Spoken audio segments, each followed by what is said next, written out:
नमस्ते फ्रेंड्स, मेरा नाम है डॉक्टर संदीप अरोरा। आज मैं आपसे बात करने वाला हूँ दांतों की सबसे कॉमन प्रॉब्लम जो हम रोज अपने डेंटल क्लिनिक में देखते हैं, कैविटी। कैविटीज़ क्या है? कैविटीज़ जो होती हैं दांतों में सड़न होना होता है।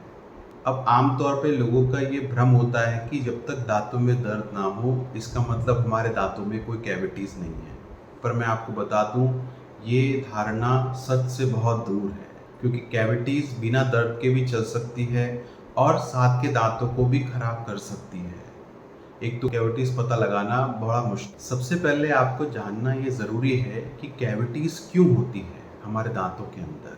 अगर हम देखें, हमारे मुंह के अंदर बहुत सारे बैक्टीरिया या कीटाणु रहते हैं जो आमतौर पे हमें कोई दिक्कत नहीं देते, पर जब हम दिन भर जो खाना खाते हैं उसके छोटे छोटे पार्टिकल्स या छोटे छोटे कण कह लीजिए दांतों से चिपके रह जाते हैं विदाउट हमारे नॉलेज के, हमको पता नहीं लग पाता है, जिसके ऊपर ये जो बैक्टीरिया होता है ये अटैक करना शुरू करता है और वो एक बायोफिल्म बना देता है, मतलब एक लेयर, चिपकी हुई लेयर दांतों से बना देता है जो हम महसूस नहीं कर पाते हैं क्योंकि ये डेली प्रोसेस चल रहा होता है।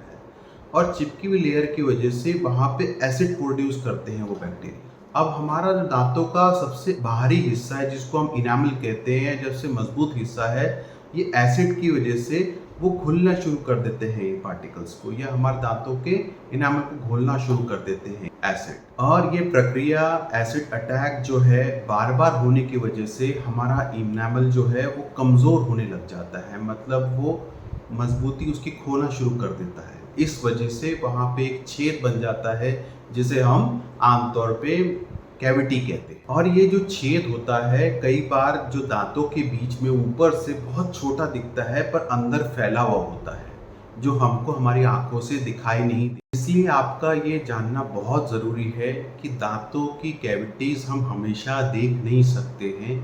अगर ये दो दांतों के बीच में बन रही हो या दांतों के सरफेस पे हो, क्योंकि हम उस पर दबाव दे रहे होते हैं, खाना खा रहे होते हैं, तो पता लगाना इंसान के लिए बड़ा मुश्किल हो जाता। तो दांतों की कैविटीज को कैसे पता लगाया जाए? अब ये पता लगाना तो वैसे थोड़ा मुश्किल है, पर कई बार कई लोगों को सेंसिटिविटी या झंझनाहट महसूस होती है कुछ खाने के बाद। कई लोगों को कुछ मीठा खाने या पीने के बाद बहुत सेंसिटिव या पेन हो जाता है, तो वो इंडिकेट कर रहा होता है कि दांतों में कुछ ना कुछ प्रॉब्लम चल रही है। कई बार कई लोगों को दांत, जब जबान हम दांतों के ऊपर घुमाते हैं तो उनको वो शार्प फील होता है क्योंकि वहाँ से कट चुका होता है। दूसरा ये होता है कई बार हम धागे, जो फ्लॉस होता है वो धागे हमसे हम दांतों के बीच में सफाई करते हैं, या तो वो धागा टूट जाता है या बहुत ज़्यादा कट जाता है। इसके अलावा किसी भी इंसान के लिए कैविटी पता लगाना बड़ा ही मुश्किल है।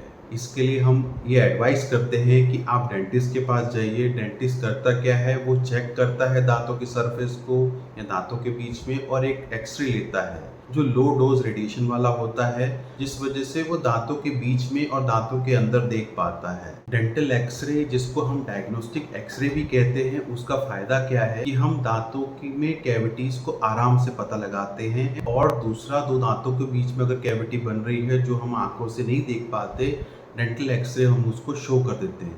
इस वजह से फ़ायदा ये होता है कि हम उसको अर्ली स्टेजेस में, जब कैविटी बनना शुरू ही हो रही है, तब उसको हम उस सड़न को रोक सकते हैं ताकि आगे ना फैले और आगे दांतों को डैमेज ना। अगर आप अपनी दांतों की कैविटीज़ को देख पा रहे हैं, इसका मतलब है दांतों में बहुत ज़्यादा डैमेज हो गया है और हो सकता है कि दांतों के बीच में जो नर्व्स होती है उस तक वो कैविटी पहुंच गई है। इसका मतलब आप बहुत लेट हो गए हैं। आइडियली हम ये सजेस्ट करते हैं कि कैविटी को जितनी छोटी हो उस समय ही उसका ट्रीटमेंट किया जाए ताकि वो दांत भी खराब ना हो, इन्फेक्शन जो है जड़ों में ना फैले और हड्डी में ना फैले, क्योंकि हमारे दांत जो हैं हड्डी में होते हैं, वो नर्व्स की वजह से या इन्फेक्शन की वजह से हड्डी में भी जा सकता है और साथ के आपके दांत भी खराब ना हो। अब दांतों की जो सड़न होती है हम उसको जल्द से जल्द क्यों निकालना चाहते हैं? क्योंकि जब वो इनिशियल ग्रो कर रही होती है, मतलब शुरू ही हुई होती है, तो उसको साफ करना आसान है और उसको भरना आसान है। पेशेंट के लिए भी ज़्यादा दिक्कत नहीं होती है और सबसे महत्वपूर्ण चीज़ है कि आपका बहुत ज़्यादा पैसा नहीं खर्चा होता है, वो इकोनॉमिकल पड़ता है। नहीं तो जितनी फैलती है कैविटी या फैल जाएगी, ट्रीटमेंट का कॉस्ट बढ़ता चला जाता है और करना भी मुश्किल होता चला जाता है। हम करते क्या है कि सड़े हुए पार्ट को जो दांतों में होता है उसको साफ करके पूरी तरीके से उसके अंदर दांत की कलर की फिलिंग हम भर देते हैं।